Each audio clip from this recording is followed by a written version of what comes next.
Nongju nungsa ay nga sagi khalda ahong balakpa aikoina samna climate change haina khangnariba ahong basina Manipur su saiten kya fangli adubo miyamna khanaru daba wafam ma hairgadi malemda Manipur masak taliba lamna masage sagol Manipuri poni nomonomugi mangsilali basi nongju nungsa ay nga sa khalda ahong balakpaga chawna mari leine haibu wafam masini hiramski matangda SKTV news ke akanaba pawda mama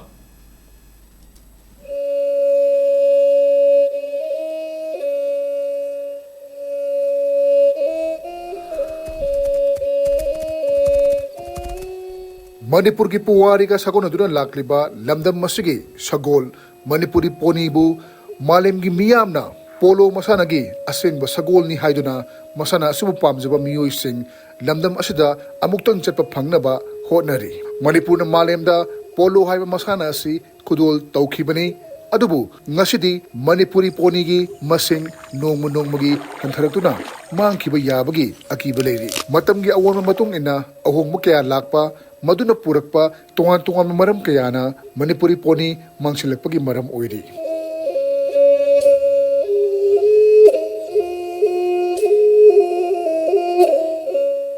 Manipuri poni masing hantarpagi maram kaya leri adubu maram sing adugi manungda wetland sing mangsilakpa sisu yamna maru oiba maram ama oiri. Hiramasagi matangda Manipuri poni ga matam sangna lunaduna laklaba haujikna Manipur Equestrian Association gi General Secretary gi Phampuriba Ningthau Khongjam Ibungo Chaubiga SKTV News ka akanana unabada wetland sing kan bahibase Manipuri poni kannaba maruiba thaurang oigani haina fogdorakhi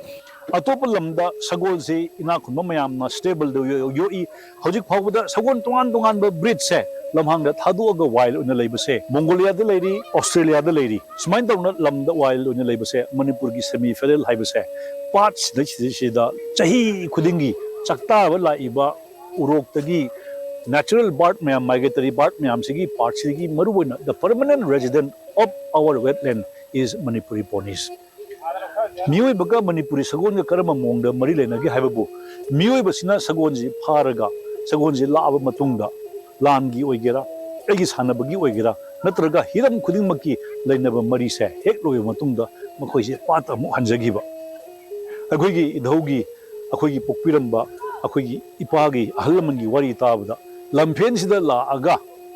labukta kummaga magi sagonji kawbada tapma lae haibaje chahi ahum thadu uragasu mari thadu uragasu haibadi miga sagon yam nangnaba mari ma koi pokpada koi English ta umbilical cord haibadu adugu mujani mama amaga macha amaga da koi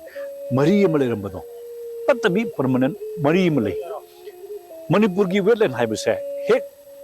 nanghiba matamda Manipur gi sagol su mangni because it is their natural habitat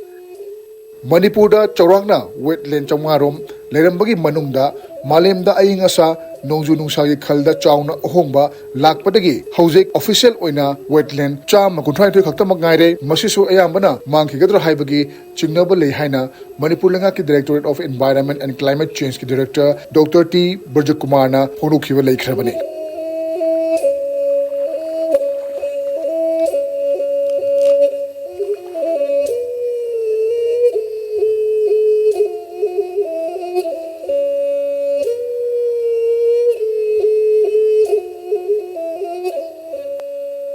Sagol singna makhoi gi chakta fam lertabadagi lambi da thorakpa matamda plastic ki pothok sing fawba chaba horokpa asinasu sagol sing food poisoning tawduna sibagi maram oiri haina Manipur University da Chemistry Department gi hanagi Professor N Ras Mohona fongdorakhi mahakna hai malem asibu hena sagar hanbada mateng pangshaliba plastic ki pothok sing gi arem akhak sing Manipuri poni masing hanthan badasu mateng pangshili yamna tangsilaba poni hasi yamna tangsilaba koi history ke su mari lena Manipuri puari ke mari lena sima poni ha besi masi yam important ni ko ada masi moi mayam se shuru mayam malaysia ari bazar menung de sang masi yak saram de ari ko west mayam ko to plus nung di mayam se sel masi cha yoking de maduna yam sathi ba problem mo ko de masi ko yam seriously ko kham ma thok tai joypur da Salama mabuk kan keraga koi bazar share le na saw mabuk tu veterinary doctor ki la ga moi eskalin si di otong chaw he dan